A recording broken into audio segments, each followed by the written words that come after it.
श्री गणेशाय नमः। नामं नामं रमनाथं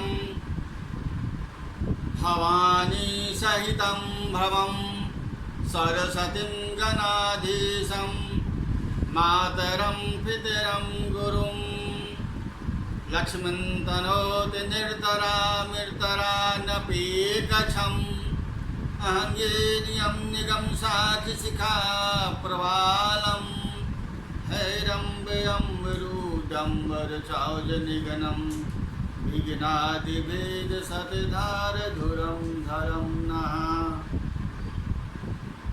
प्रवक्ता आधार पुरुषस्य नामः डॉक्टर कृष्ण नारायण झा, साहित्य व्याख्याता, जूठालाल संस्कृत महाविद्यालय, मझोलिया, पश्चिमी चंपारण। कक्षा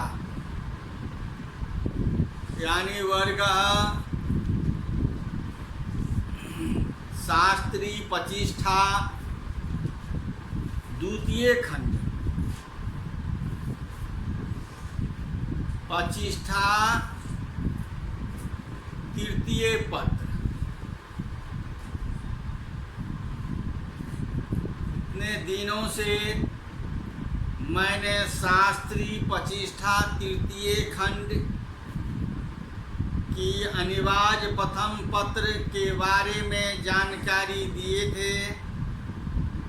आज मैंने शास्त्री प्रतिष्ठा द्वितीय खंड यानी प्रतिष्ठा तृतीय पत्र के बारे में हम आप लोगों को जानकारी दे रहे हैं। इसमें निर्धारित पुस्तक का नाम है महाकवि भास रचित प्रतिमा नाटक, जो विश्वविद्यालय द्वारा 40 अंक की निर्धारित की गई है। इसमें आलोचनात्मक प्रश्न 20 अंक के एक प्रश्न पूछे जाते हैं तथा श्लोक व्याख्या 10 अंक के एक प्रश्न पूछे जाते हैं। अनुवाद एवं श्लोक अर्थ 5-5 के यानी 10 अंक के 2 प्रश्न पूछे जाते हैं। ये निर्धारित पुस्तक का नाम हुआ। शीर्षक, आज का शीर्षक है महाकवि भास परिचय एवं रचित ग्रंथ। पूर्व व्याख्यान में मैंने शास्त्री प्रतिष्ठा तृतीय खंड की आलोचनात्मक प्रश्न काव्येषु नाटकम रम्यम के बारे में जानकारी दिए थे। आज का व्याख्यान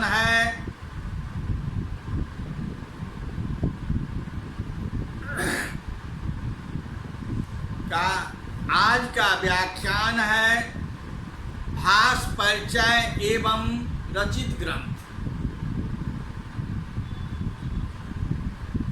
प्रस्तुत प्रतिमा नाटक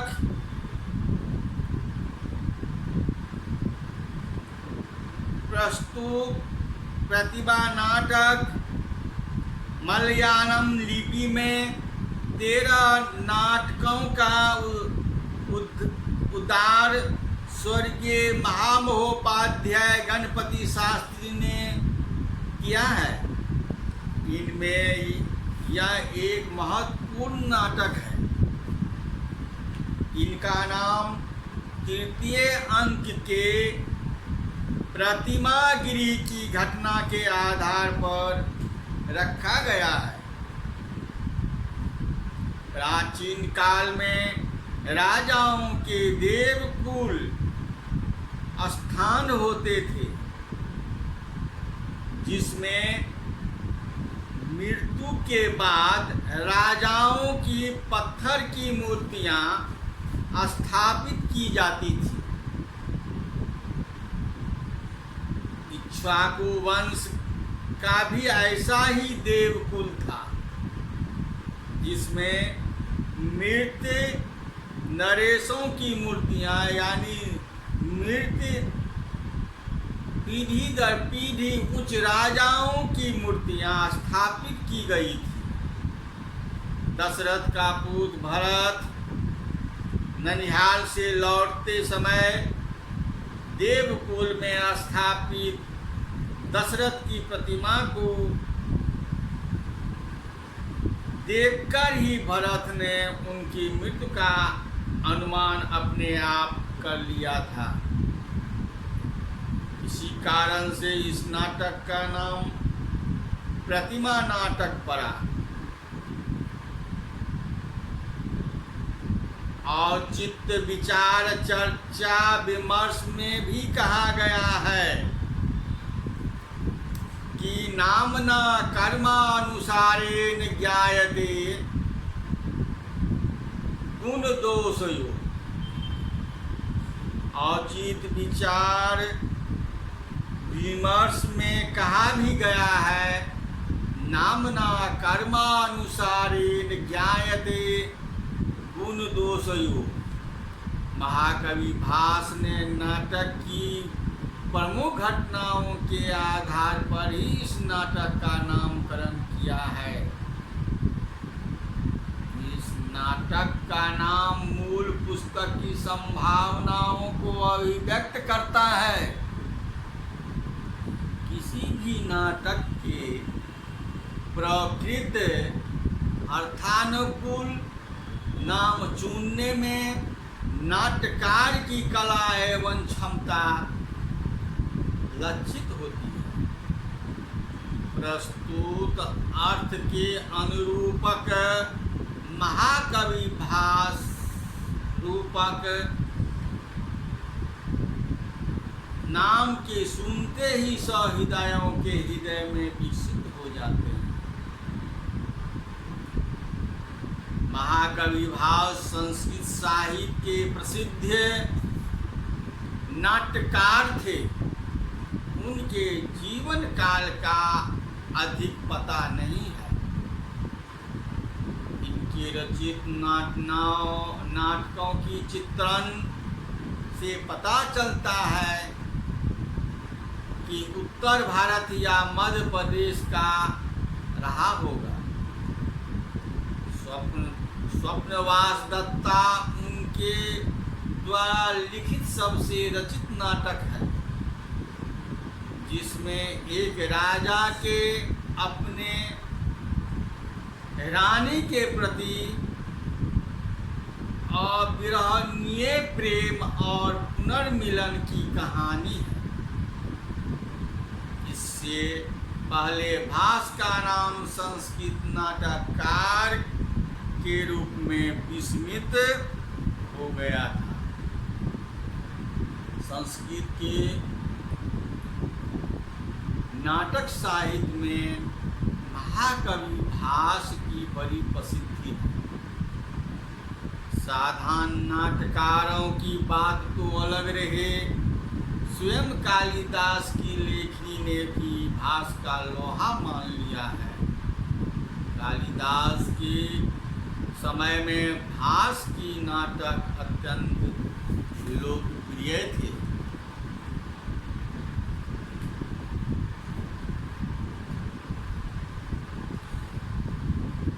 अब चलते हैं भास की रचनाएं कितनी हैं।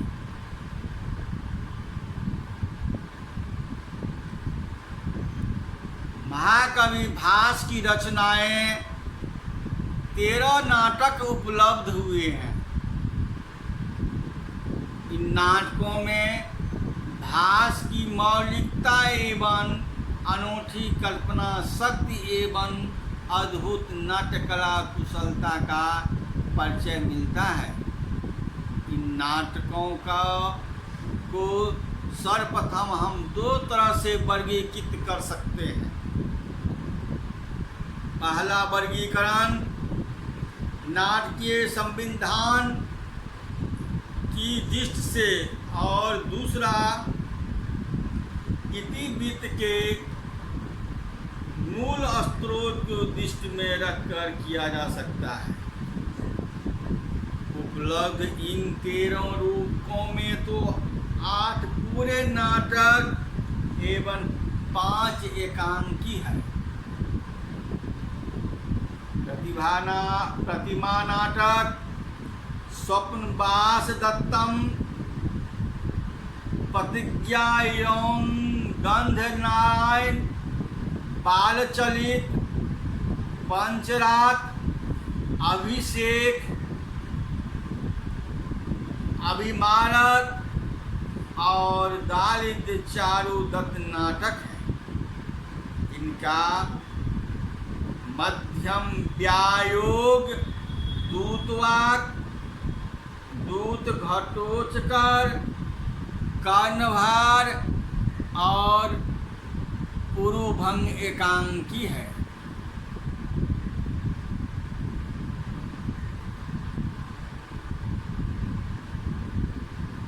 विषयानुसार इन्हें 5 श्रेणियों में विभक्त करते हैं। पहला है राम कथा पर आश्रित नाटक, जो दूसरा है महाभारत की कथा का आश्रित, और तीसरा है भागवत कथानात्मक, और चौथा है लोक कथानात्मक, और पांचवा है उदयन कथा सिद्ध। अब हम प्रत्येक 5 का अलग अलग कर रहे हैं। पहला है राम कथा पर आश्रित नाटक। इसमें पहला है प्रतिमा, दूसरा है अभिषेक और तीसरा है पंचरात। दूसरा में महाभारत की कथा पर आश्रित। मध्यम व्यायोग, पांचवा है दूत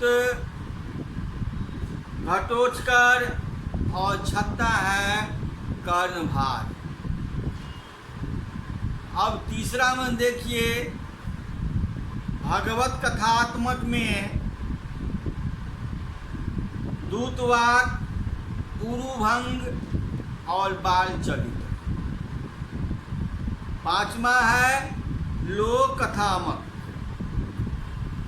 जिसमें है दलित चारुदत्त, अभिमानक, और पांचवा है उदयन कथा सिद्ध, अर्थात प्रतिज्ञा, यौन गंधनारायण, और 13वां है स्वप्नवास दत्त। प्रतिमा नाटक 7 अंकों का एक नाटक है। प्रतिमा नाटक 7 अंगों का एक नाटक है। इसमें राम वनवास से लेकर राम के राज्याभिषेक तक की घटनाओं का उल्लेख है। महाराज दशरथ की मृत्यु के बाद ननिहाल से लौटते हुए भरत ने मार्ग में अयोध्या के समीप देवकुल में अपने दिवंग पूर्वजों के साथ जब महाराज दशरथ की प्रतिमा देखी तो उनको अमृत को पता चल गया। इस घटना के आधार पर ही इस नाटक का नाम प्रतिमा नाटक रखा गया।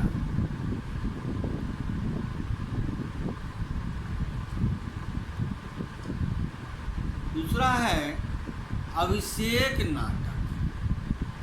यह 6 अंगों का नाटक है। इसमें रामायण के किष्किंधा कांड, सुंदर कांड एवं लंका कांड की कथा का वर्णन है। पांचरात्र यह 3 अंकों का छोटा समवकार है। इनमें महाभारत की छोटी सी घटनाओं का विभिन्न प्रकार से वर्णन किया गया है। दुर्योधन ने प्रतिज्ञा की थी कि यदि अज्ञातवासी पांडव 5 रात के भीतर मिल जाए तो उन्हें आधा राज्य दे दूंगा। द्रोण के सत्य प्रयास से पांडव मिल गए और उन्हें आधा राज्य दे दिया गया। समध्यायोगः यह एक अंग का व्यायोग है।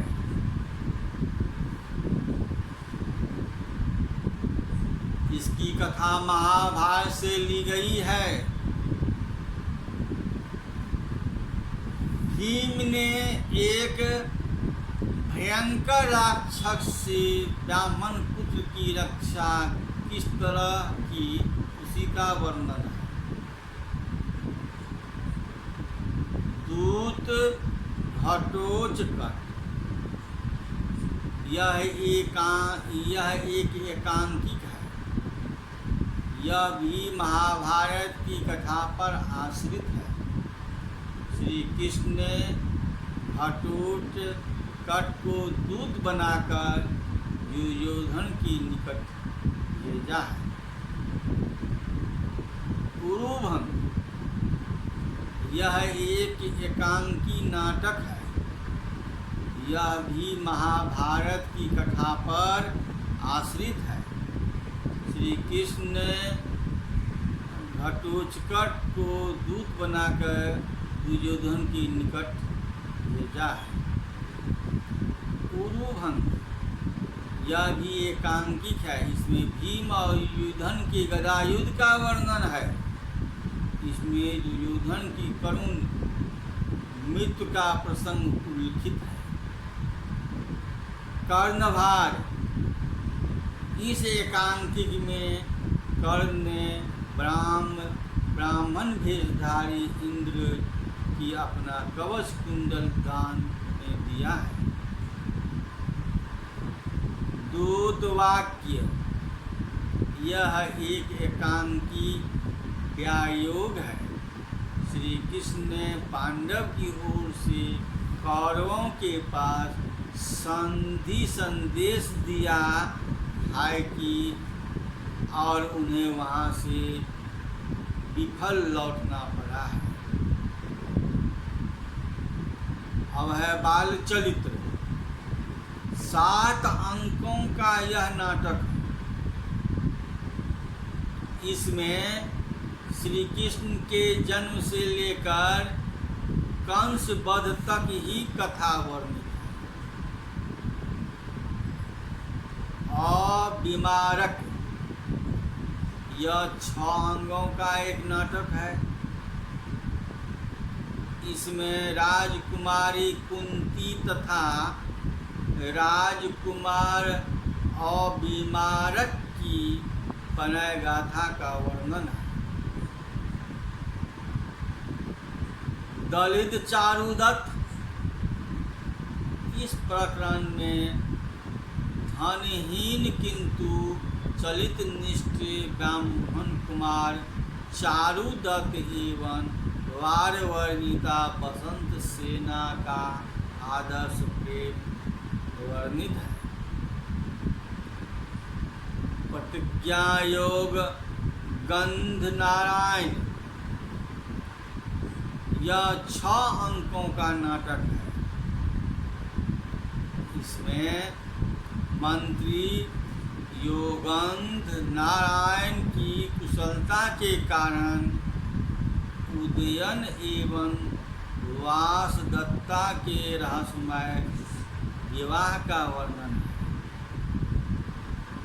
स्वप्नवास दत्ताभास की नाट्य कुशलता का यह चूडांत निदर्शन है।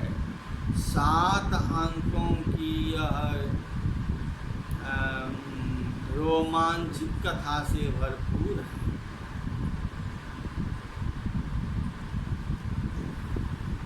महाकवि भास के द्वारा रचित 13 नाटकों को संदिग्ध दृष्टि से देखने वाले आलोचकों ने प्रमुख डॉक्टर वानेथ, डॉक्टर सिल्वन लेवी, डॉक्टर बुलहन्नर,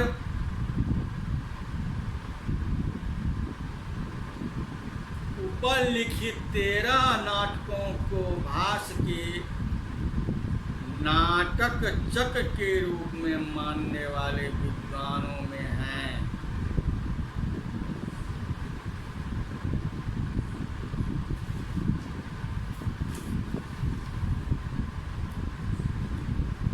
भास के नाटकों की वस्तुतः क्षेत्र विस्तृत है,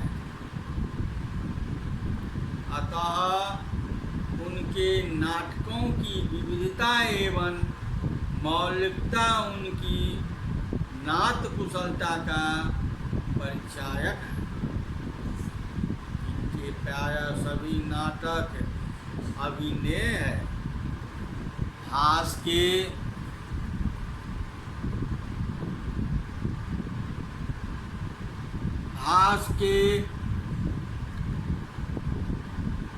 मूर्तपरक दृष्टिकोण से अमूर्त की अपेक्षा मूर्त को ही अधिक महत्व दिया है। अतः इन नाटकों में सूक्ष्म चलित विशेषण की अपेक्षा मूर्त घटना संगठन अधिक रुचिकर बना है। नाट्य शास्त्र के प्राय सभी नियमों का पालन न करने पर भी उनके सभी नाटक रोचक हैं। रामायण के समृद्ध उनके नाटक कथा संविधान की दृष्टि से यद्यपि शिथिल है, फिर भी उनकी अभिनेता में कहीं कोई खेट नहीं है। जहाँ तक महाभारत की कथा पर आश्रित नाटकों का प्रश्न है, उन्हें भास में अपनी अनोखी कल्पना शक्ति से अत्यधिक रोचक बना दिया है। घटना का एकलव्य उनके धात प्रतिधात कवित्व चलित चित्रण पर दृष्टि से वे नाटक आकर्षक है। सर्वाधिक भोगी की बात यह है कि इन नाटकों में न तो कहीं वर्णन की अधिकता है और न अभिनेता की अभिनय।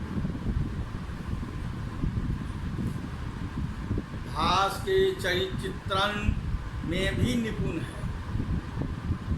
अपने पौराणिक पात्रों को